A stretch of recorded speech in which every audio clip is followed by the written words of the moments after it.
Andrew, welcome to the Better World Leaders podcast. Thank you, Tim. Incredible message. And I mean, there's one thing that stands out of it for me, which is, all these great conversations I'm having, and, the conception of this platform to really, sort of as someone who is intrinsically an anthropologist, someone who wants to understand people and why they do what they do, and then someone who works with leaders. What I really want to understand is why those who strive to make the world better do what they do and why they lead the way they do. And one of the very, very clear threads that was in the sort of the hypothesis that I'm, in a way kind of trying to disprove, but, it keeps being validated, is that if you want to make the world better, it begins internally with a discovery of purpose. Many dyslexics, they get to a point where they know what they know and they acknowledge profoundly what they don't know. And what they don't know is equally, if not to a greater degree, acknowledged. So if they're going to create an equation, they know what they know and they know what they don't know, and they're really honest about it.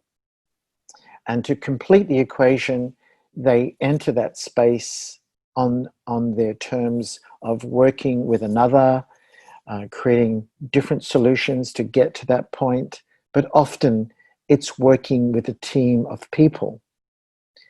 And that is what I'm really present to, is what you know, and what you don't know is just as important, and it becomes even greater in completing the equation in the mindset. And I'm thinking of people like Branson, Bill Gates, and many other folk that we know of. That's in many ways where they have created their dynasty as dyslexics. Does it make sense? No, it makes perfect sense. I mean, I was about to say, I think that's a prophetic statement. If we need one, we can press stop there and kind of go, right, great. There's some valuable sort of leadership insight for a leadership podcast, from Andrew Hayim De Vries right there, because I think that is the genesis of productive and high performing teams, is that everybody takes ownership of what they do know and what they don't know. And then they look around the room and go, but it's okay that I don't know that, because that person knows all about that.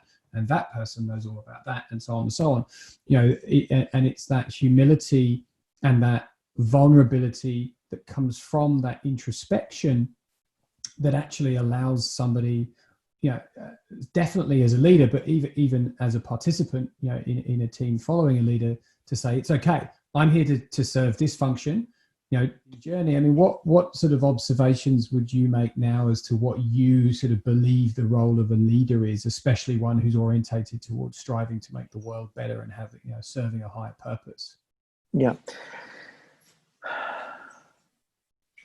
I think first and foremost is the need for one to be very clear about your goals and objectives. But above all is being and learning about effective communication. Yeah, I can't help that the need to express unconditionally what you feel and what you think. And in between dealing with your team and having a business mentor and engaging in activities like public speaking or similar, I think would be really, really beneficial. If the team are not providing that service for a dyslexic or someone on the spectrum, then I think it's really essential that people look for outlets and vehicles to prop them up and learn how to recalibrate, learn how to refresh, for a better word, your mindset, so you keep incredibly clear. And if that's not happening with the team, then it should be. Having said that there needs to be a team leader or CEO of your company that is profoundly thinking of the well-being and the collective of the people in charge or on top or making decisions. And obviously that's going to filter right through the workforce as equals. Everyone has to be considered as equals. And I think that's where, you know, many companies, certainly minority, but many companies obviously working from is a place of equality, and one's truth to someone else's personal truth or collective truth is different.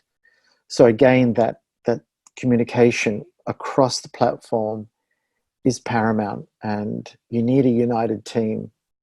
The big one, I think, in industry is finding the right people to connect with, and that you have the same goal. We just individually go about it slightly differently, but you treat each other incredibly respectfully as equals. And again, what seems to compound this is people's self-interest. But I also just want to acknowledge what you're doing, Tim.